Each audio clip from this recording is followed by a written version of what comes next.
Manaslu was the hardest thing I have ever done in my whole life.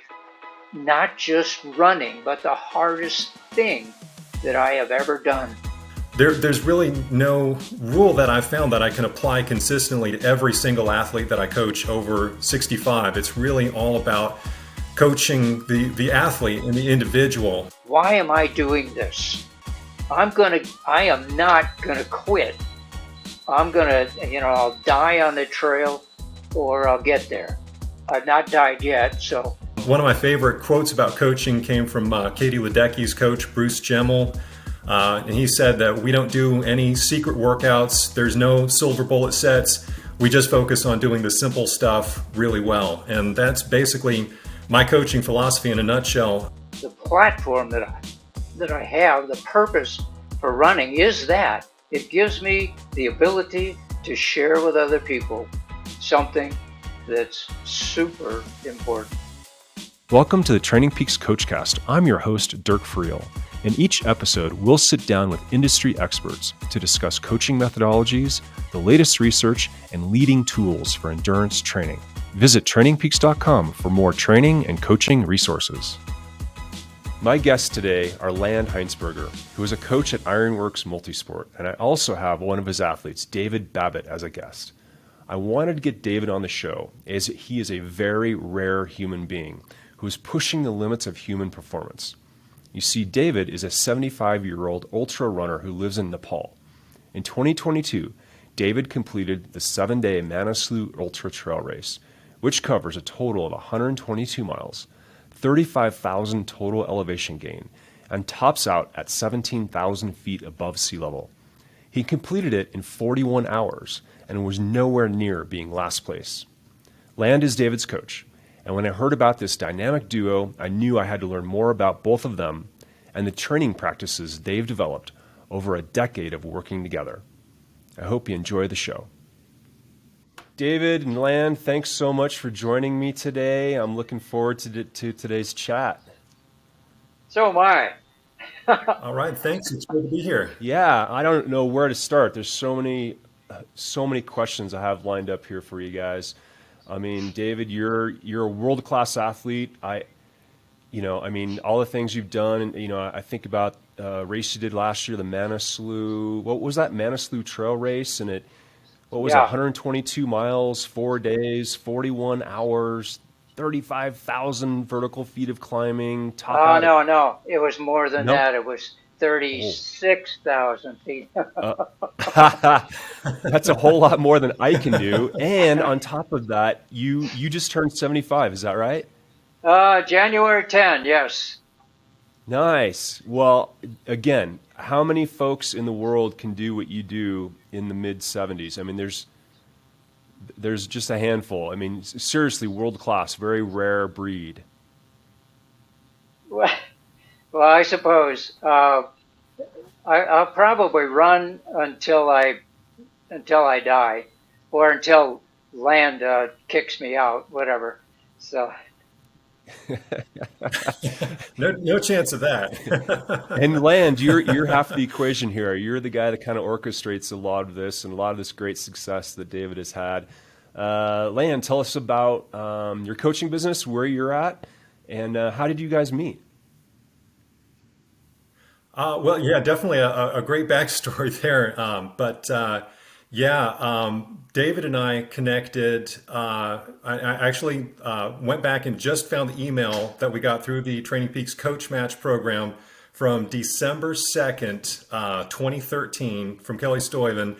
That was really the start of the journey. So right up front, actually, I just like to thank you and all the TrainingPeaks team, Dirk, for all that you guys do, because without TrainingPeaks, without the Coach Match program, none of this story would have happened, because that's where it all began. But as far as my coaching business goes, that's a small town coach. I live in Campobello, South Carolina, just outside of Greenville. Got a lot of great cycling, a lot of great cyclists around this area, some really good triathletes. So we definitely have a thriving triathlon and multi-sport community, cycling community around here. And yeah, I've been lucky to be able to build up my own coaching business over. I've been doing this full time for the last 13 years now. And I was a professional triathlete myself. Also worked for years as an age group swim coach. And I work with a small group of athletes. I've got about 20 athletes on my roster, but at any one time, I'm usually working, I have maybe 10 to 12 athletes active, mostly doing 70.3s and Ironmans, but I also work with some ultra runners. But as far as David goes, I have to say he is pretty much a sample size of one. He's a unique guy. It's been amazing working with him. And as far as kicking off my roster, that's never going to happen because I get too much fun and too much enjoyment out of getting to go on these adventures with David from my perspective, sitting here at the computer. But I always do keep in mind that David is out there doing the work. I'm just the guy sitting here writing the workouts. Yeah, absolutely. But yeah, David's the one putting in the hard work and all the miles. But yeah, it's an amazing experience. And I keep telling David I'm researching the 100 plus age group records. So we've got some long-term targets. So I'm hoping we're not going to be done for a long time. That's awesome. And David, there's so much more to you and your story. You're actually calling in from Nepal, where you live. So tell us about how you got to Nepal and why are you living there? Well, this is only an hour-long thing. So how I got to Nepal, I lived in 10 countries multiple times. So, wow, I don't even know how to tell you how I got here. I had a year residency in Greece after my fourth. After the third Duathlon World Championship. So I stayed in Spain and I did the Camino de Santiago. I walked that's 800 kilometers. And I walked with, we hiked, we carried everything on our backs, with our backpacks. And that took us 26 days. There were 4 of us all together that were together doing that. Then I moved to Greece after that for a year. So I don't remember if it was when I was living in Greece or if I was living in France. France was the next year that I had. So I saw a group that had this adventure trip to Nepal.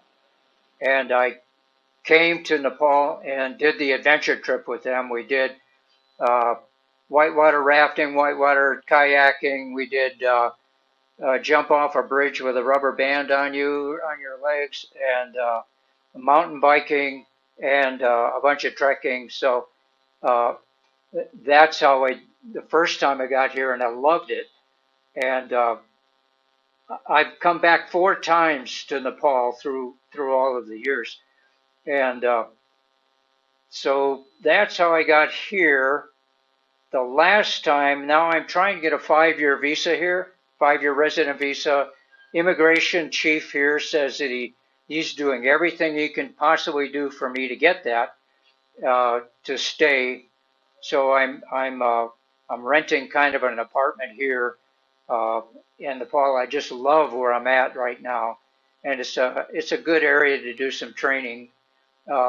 Land seems to think there's flat areas. And there is one flat area that I do all my flat training. The rest of it... Is that the runway? I'm in the foothills of the Himalayan mountains, so there's not a whole lot of flat. So anyway, that's how I got here. But goodness, and I think my career started out in skiing in the 6th grade, and that went through until I was 20. I even took it in college, and then I did long-distance bicycle trips, ride across Nebraska, the Katy Trail, all kinds of things like that. And then I did inline skating, and after I was almost killing myself doing inline skating, my nickname was Crash, and that was because I donated so much of my body skin to pavement and to indoor floors. And after that is when, and I busted my kneecap in half. I busted my rib cage, ripped it away from the one of my ribs away from the rib cage, and was told if I have a hard time breathing, I should go immediately to the emergency room because I punctured a lung. And then finally, the thing that ended my ignoble inline skating career was I smashed my right collarbone and exploded into four tiny, really ragged pieces. And the physician said if I ever broke it again, he wouldn't be able to repair it. I've got a titanium plate and 8 tiny screws holding it together. So then I started I wanted to do running. And I read a quote, hire people smarter than you. And I think you might know that one. Yeah. So I did. I called TrainingPeaks. I read an article on TrainingPeaks, called TrainingPeaks, and said I needed to get a coach because I started training myself. I bought a one-size-fits-all book on how to train for a marathon, and in a week and a half, I was almost paralyzed. I couldn't walk. My shin splints were so bad I couldn't walk. So that's when I said I need a coach. So I called TrainingPeaks, told them I needed a coach, and they said, okay, we'll call you back tomorrow. And a guy by the name of Dirk Friel called me. So you gave me 3 names, and I wrote off 2 of them right away, and I called Land, and Land and I just kind of hit it off. He invited me to come down to his home, and I had a flight to St. Thomas. I had to take the president of the company that I worked for to St. Thomas for 2 weeks. I left a jet there, and then I flew back to South Carolina and went to Land's place, and we trained together kind of for a week, I guess. And then I went back to St. Thomas, and we've been together ever since. So I love it. That's That's a it. great story. Land, Without Land, what's that, David? I would not be talking to you. I would be probably, wheelchair somewhere or sitting on a porch or whatever. But Land has kept me from killing myself. So it's just been an incredible trip for the 2 of us. But just to jump in real quick and manage expectations, well, I always have to say coaching is a funny job because, at least the kind of people that I work with, I find that I'm always working with people who are much smarter than I am because I coach people who are PhDs and doctors and really amazing, highly intelligent people. I may know a little bit about training, but they're definitely way smarter than I am. And I find that working with guys like David, and I work with several athletes over 65. Yeah, as far as getting David's training started, it was really just a gradual progression. We didn't jump right into doing ultras. My focus always with all my athletes is trying to stay healthy, trying to stay injury free. We started doing sprint duathlons for the first, how many years was that, David? About 3 or 4 years? We did 4 years. Yeah, we did 4 years, and each year I qualified for World Championship team. Duathlon didn't have Olympic, they weren't part of the Olympics at all, so they had their own World Championships. And so you had to be in the top 8 people in national championships in order to qualify for World Championships. And so you got me to the point where I started my first year, I finished 8th place, and then I worked it up to finally the 3rd place in my age group in the nation. And so I only joined 3 of the World Championships because one was in Australia, and that was going to cost like 15 grand, and I didn't want to put the money into that. So you got me through 3 World Championships, and the worst that I did was probably like 10th in the world, and my best that I ever did was 8th in the world in my age group. Yeah, David is definitely multi-sport in every sense of the word. Definite. So how do you go from duathlon to ultras? In order to be in duathlons and to be on the U.S. team, you had to go to U.S. nationals in order to do it. And I wasn't coming back to the United States at all. When I left the United States, I was going to stay abroad. And so I didn't even bring my bike with me. And the first year's residency was in Athens, Greece. So I couldn't train with a bike there anyway. And so I didn't even bother doing duathlons anymore. So I had to find something else to do. And I went to, I had a great park across the street from, I lived on top of a hill in Athens, and across the street was this really large, wonderful park with single track trail all through it. And so I just would do running through there, not actually training for anything. Then I met a guy at the manager of a athletic shoe store, and he said, "Hey, we have a trail run this weekend. You want to come?" And so I did that, and so I finished more than in the top half of all the people. I was the oldest guy in the group. I'm always the oldest guy anyway, and so I finished really well there, and I loved it. And so from that point on, I started looking for trail races to do. The Great Wall of China Marathon is not actually a trail, but it's every bit as gnarly as a mountain trail. And so I did that. There were 800 of us, and I finished 176 out of that group. And then I did 2 ultras in Croatia. I did the Petra Desert Marathon. I was 16th out of 60 in that. And then I did a race in Myanmar, Vietnam, Indonesia. I did races everywhere, anywhere. I would Google. And then the Eiger in Switzerland, right? Yeah, I did the Eiger in Switzerland. That was 51 kilometer. And so any place that looked interesting, I wanted to go do it. And so I did. And I enjoyed doing all of that. And, I'll tell you the reason that I do run eventually. But we'll wait till later.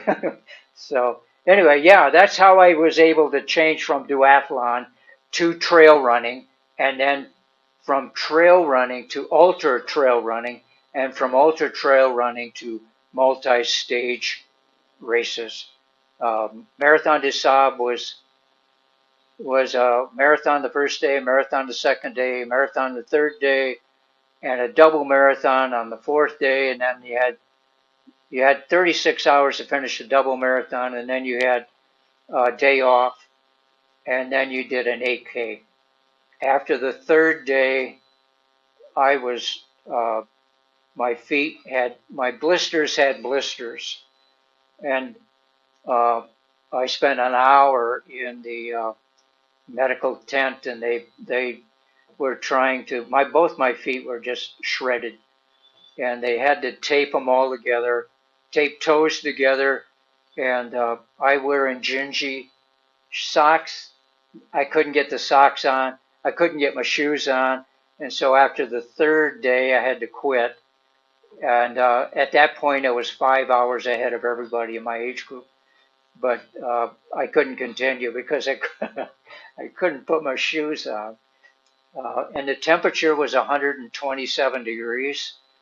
That's how I ended up in the ultras. And now the multi-stage racing is, I did Manaslu here in Nepal. That is a 7-day stage race, and the people who run that is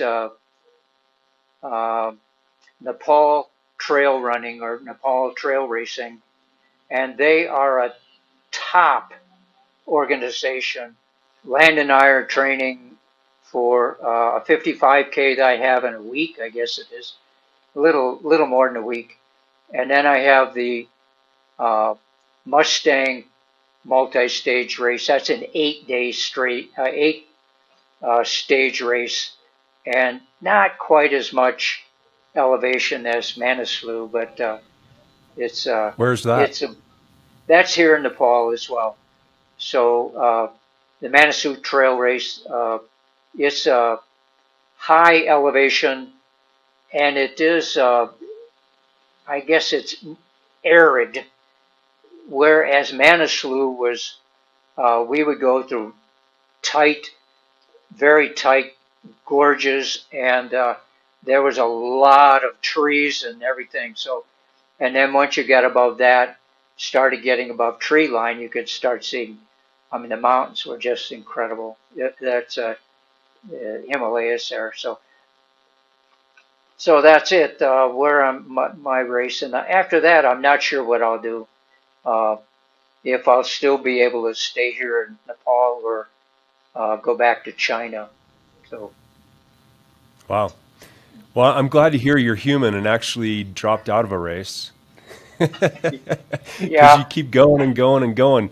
Land, is there any consideration when you coach a guy like David and in terms of his age, if you had a 35-year-old and David training for the same race, how might they vary? Or, I mean, he just seems like such a superhuman athlete, but are there any considerations at all that you're, taking into account?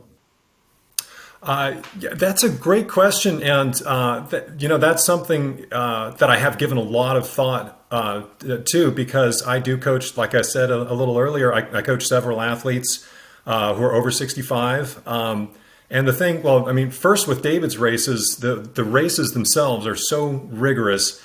I just feel like, I mean, the work is the work, and you really have to just build that work capacity.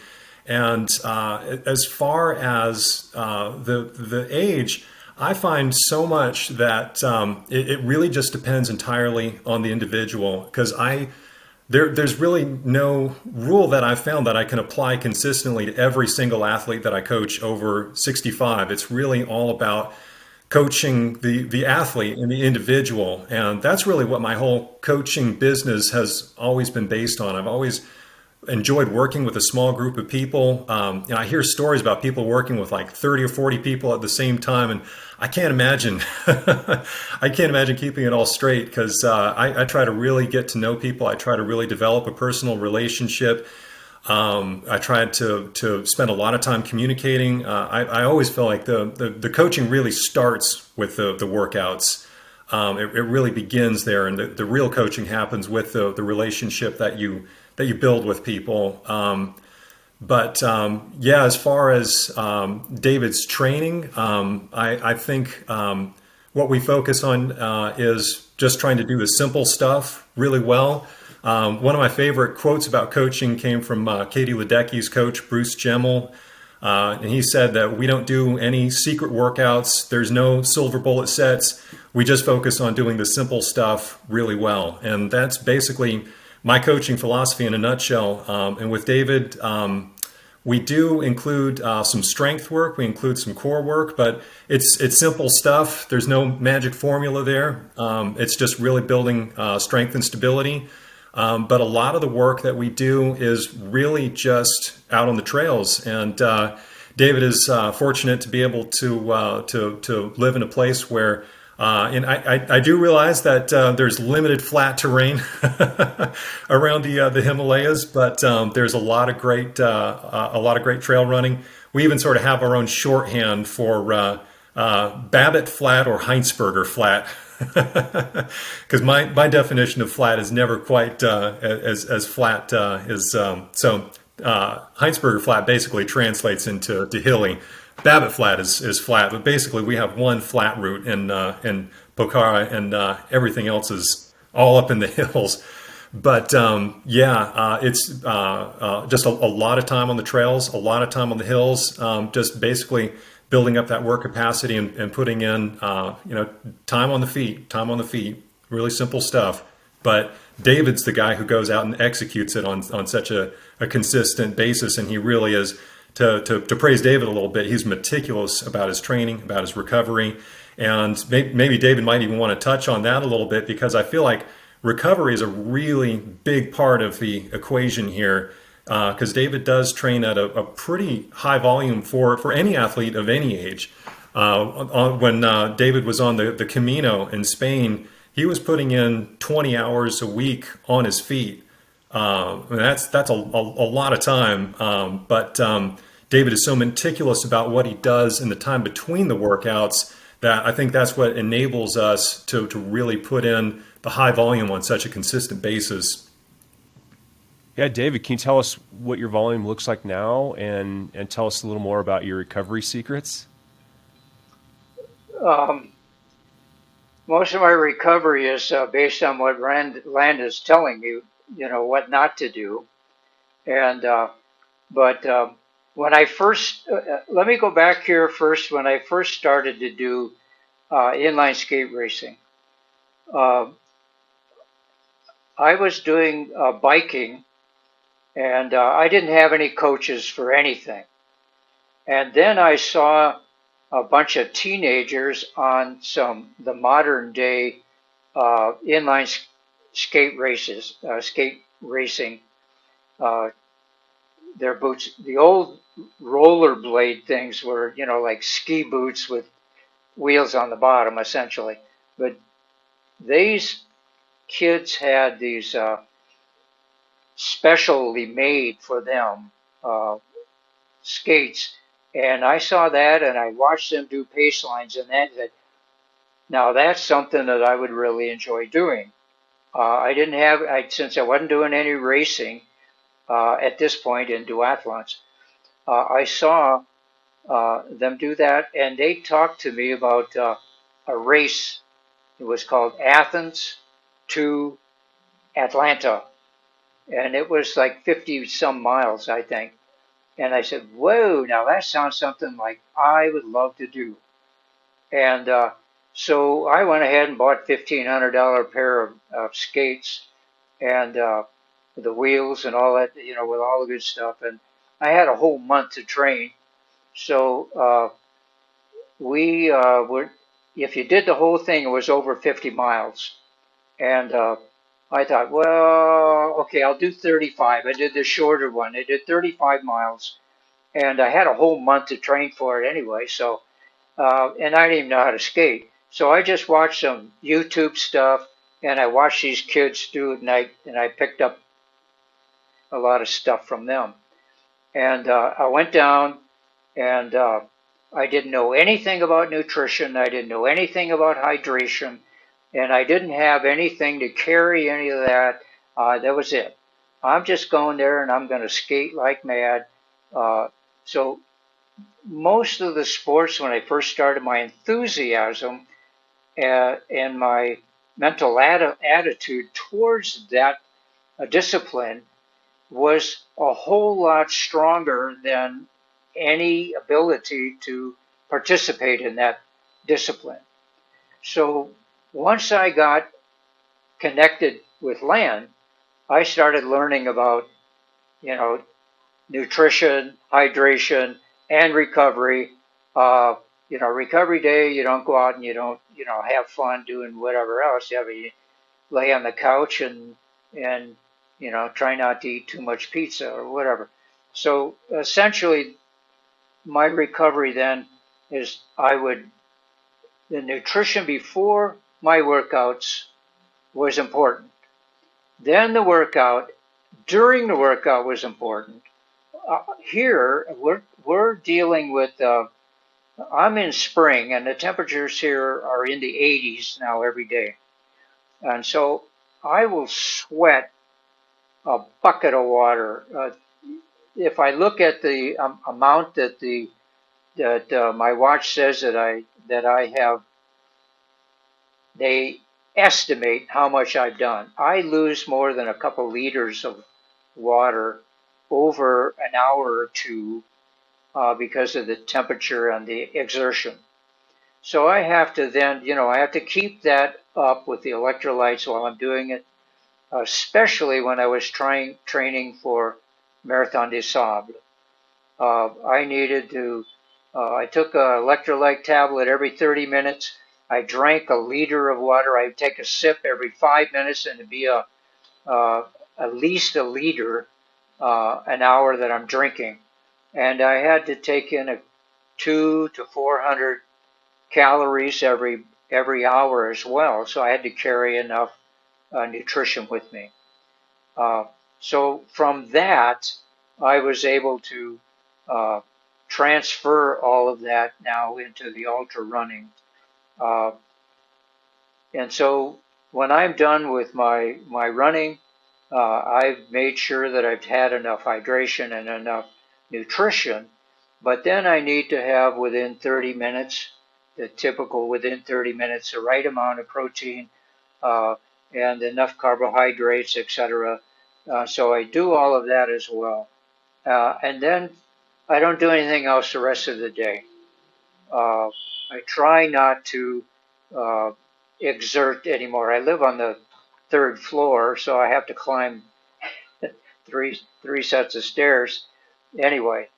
So I do as little as I can. I have to, because I don't have a job that I have to go to after I run in the morning kind of thing, and then I have to go to work. I don't have any of that, and so that helps a lot. The whole life is dedicated towards reaching my next goal, and in these cases, it's the ultras. So for me, it's a do or die kind of thing. That's the mental attitude. Why am I doing this? I am not gonna quit. I'm gonna, I'll die on the trail, or I'll get there. I've not died yet, so anyway, so that's essentially the mental part of the running ultras is probably more important than most other parts of the ultra running, because if it gets too hard, and after I've climbed 30,000 feet and I still have 6,000 more feet to climb, you want to give up. Manaslu was the hardest thing I have ever done in my whole life. Not just running, but the hardest thing that I have ever done. And it was mentally challenging. And they could only have 50 people in a race, and it was essentially by invitation. You filled out the registration, you gave them your resume, and then they decided who would be in the race. There were 50 people that started, and 47, I think, and I finished 41st out of all the people in the race. So that's probably the worst I've ever finished, as far as down percentage-wise. I was 25th in the male category and first in the age group. But nice. I was 15 years older than everybody else, so I didn't have any competition there. So yeah, that's it. So obviously, David, you love to push yourself, to the limits. Land, that's probably something you have to manage. I mean, you can't simply do that every single day. So sometimes you probably have to hold them back and almost whip them into a recovery day. Here's what he does. Well, He puts a first of all, limit on my heart rate. I like it. Yeah. So what's that line? What do you do? What are your secrets? Well, I honestly, this is 100% sincerely, I believe that one of the most important functions that a coach can serve is to constantly reassure people that it's okay to rest.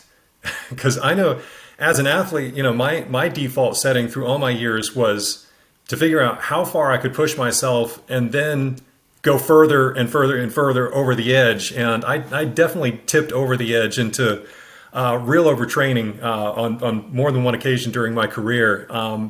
And I learned some lessons the hard way. And it's something that I really try to pass on to my athletes, is that it's okay to listen to your body. It's okay to respect your need to rest, because ultimately, what is there in the world that you do better when you're sick, injured, and exhausted? And I think a lot of athletes continue to push themselves because they think, I'm going to somehow get better if I just, push myself through this one more workout, and they'll ignore injuries, they'll ignore illness.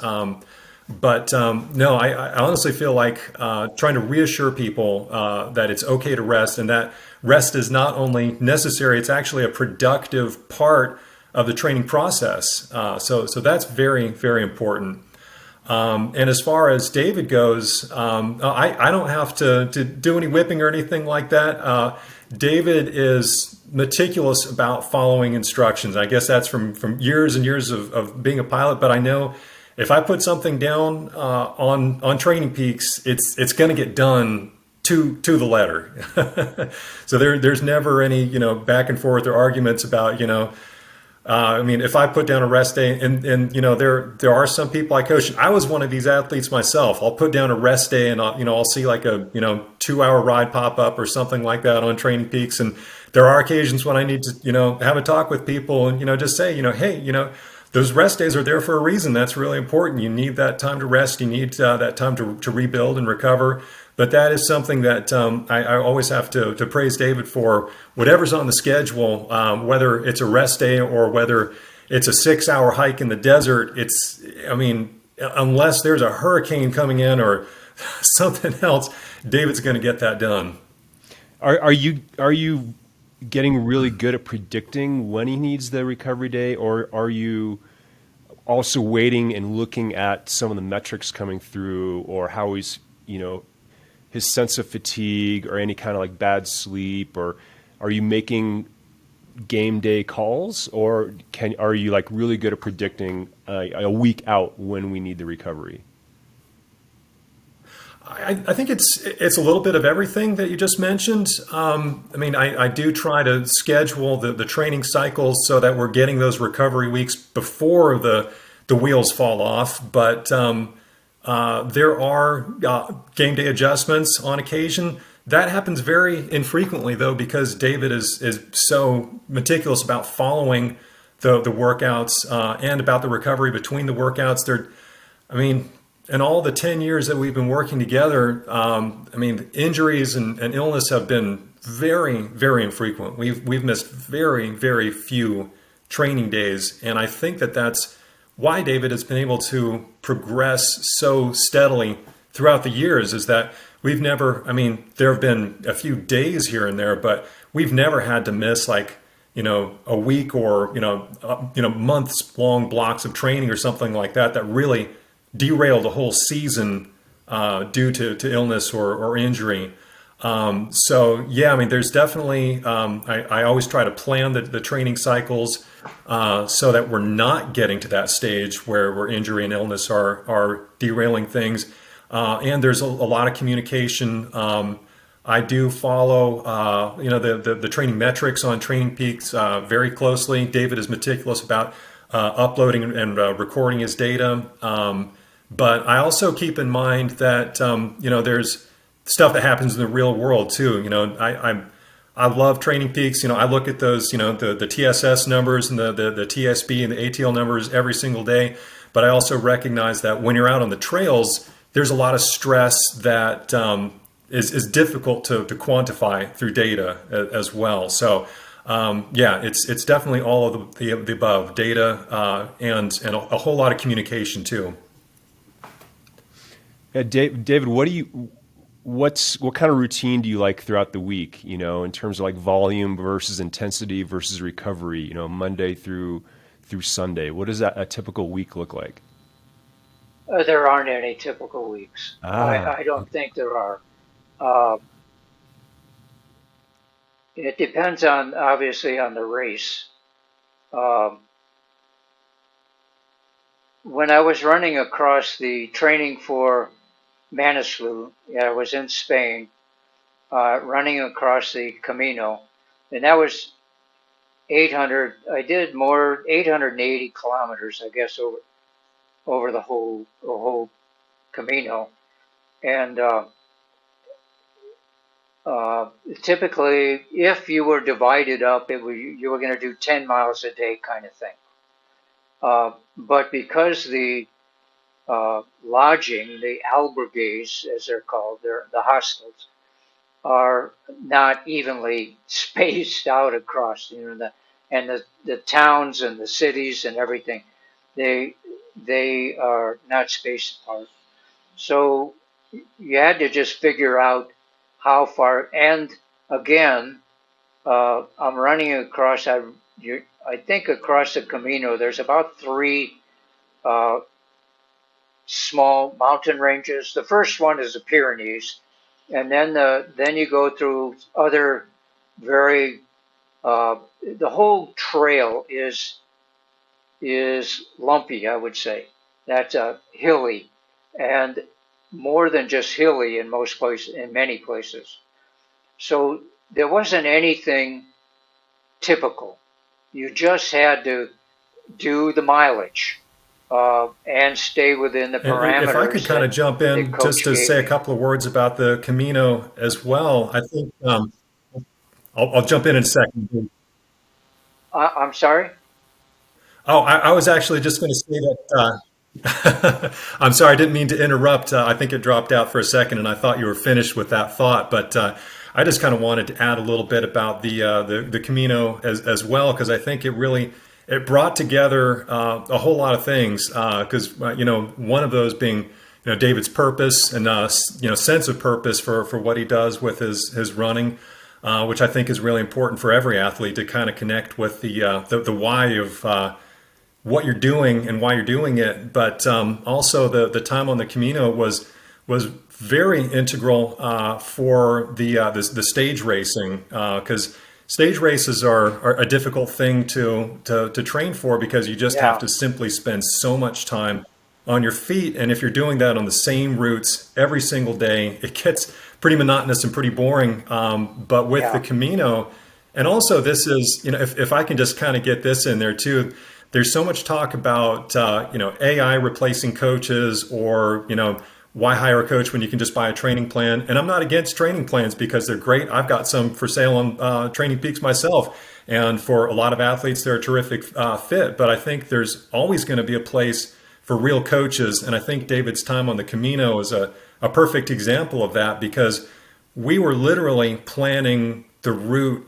every single day. David would run from one village to the next, and then I was literally looking at the maps, and we were messaging back and forth, planning, okay, what's the next day going to be? And the workout really was the terrain itself. I mean, I was looking at the profiles, and looking on Google, and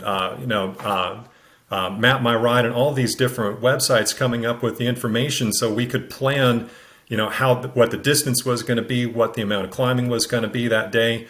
And that was really, I think, a critical part of preparing for Manaslu, because that was where we really developed that, and really tested the limits of just how much time David could spend on his feet, not for one long day, like, even just running an ultra, but day after day after day, not just for 1 week. It was actually weeks at a time of just going out and literally putting in 2 or 3 hours a day on your feet 6 days a week. Yeah, yeah. That's very inspirational. Makes me Why am I only training 12 hours a week myself? I'm You can always do 22 more. years. Yeah, I'm 22 years behind you, David. So I want you to give me a little bit of, I guess, your inside scoop secret in terms of like, how can I be as strong as you in a couple decades and keep going past that?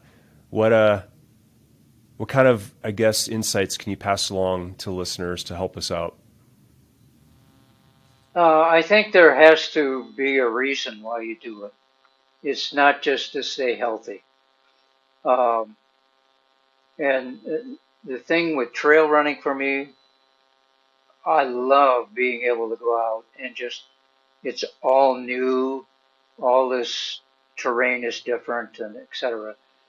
And so that's kind of a stimulation. But the purpose for doing what I do uh, is uh, it gives me a platform to be able to, I would say, my favorite song is by a group called Casting Crowns, and the thing is called Nobody. The song is called Nobody, and so it says that I'm just a nobody trying to tell everybody about somebody who saved my soul. And with the platform that I have, the purpose for running is that it gives me the ability to share with other people something that's super important. And they'll listen to you. So if I did it for glory of myself, he's just another pompous jerk. But that's not why I'm doing it. So that I think is the most important thing that'll keep you going and to keep you healthy uh, if you have a real purpose for doing what you're doing.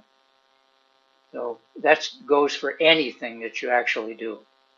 There has to be a real purpose. And when you want to quit, when the mental part of when you want to quit, your body says, okay, I'm done, I can't do anymore. But then your mind has to say, why are you doing this, David? Okay, I'm doing this. So you keep doing it, and you're able to finish it. Uh, you might be totally wiped out by the time you get done, but on a multi-stage day, I got another 15 hours before I have to do it again. So, but if I recover properly, and on the multi days that I've done, uh, the we're fed really well. They have some great food for recovery. They have some great places where you can do your checkpoints and stuff. And you're carrying enough of your nutrition yourself, so that'll keep you going as far as that'll go. But eventually your legs wear out, but your mind can't stop when your legs quit. Yeah. Wow. That's tough to beat. Land, any kind of final words of wisdom, anything you've learned from working with David? Well, I certainly can't add anything to what David just said there, because that was a great summation of everything that's happened so far. But no, really, all I can say is that I'm just so grateful that I've been able to build a coaching business and connect with people like David. I'm grateful for TrainingPeaks and the Coach Match service, that it's helped me to build relationships with David and so many other athletes that I get to work with. Because as a professional athlete, I always dreamed of having my own coaching business, but at the time, kind of the early 2000s, it was hard for me to see how I would be able to turn that into a real business. And Training Peaks helped me make that happen. It helped me make the connections. It's turned my dream of coaching and working with amazing people like David, who keep me inspired every single day. That's been able to turn into a reality for me. So I'm grateful to David, and I'm grateful to you, Dirk, for all that you and the Training Peaks team do. Yeah, thanks, guys. I mean, you're really the reason why I started Training Peaks, was to bring out the potential, the best in people. And I really, really appreciate it. And this is just a dream come true for myself as well. And I'm going to remember this one for a long time. Thank you guys so much, and good luck. It sounds like you got a race coming up next week, so good luck out there. And you're a huge inspiration for all of us. I appreciate it, guys. Thanks so much for today's talk. Thank you, Dirk. It's been a real pleasure and an honor to talk with you. Thanks for listening to the Training Peaks CoachCast.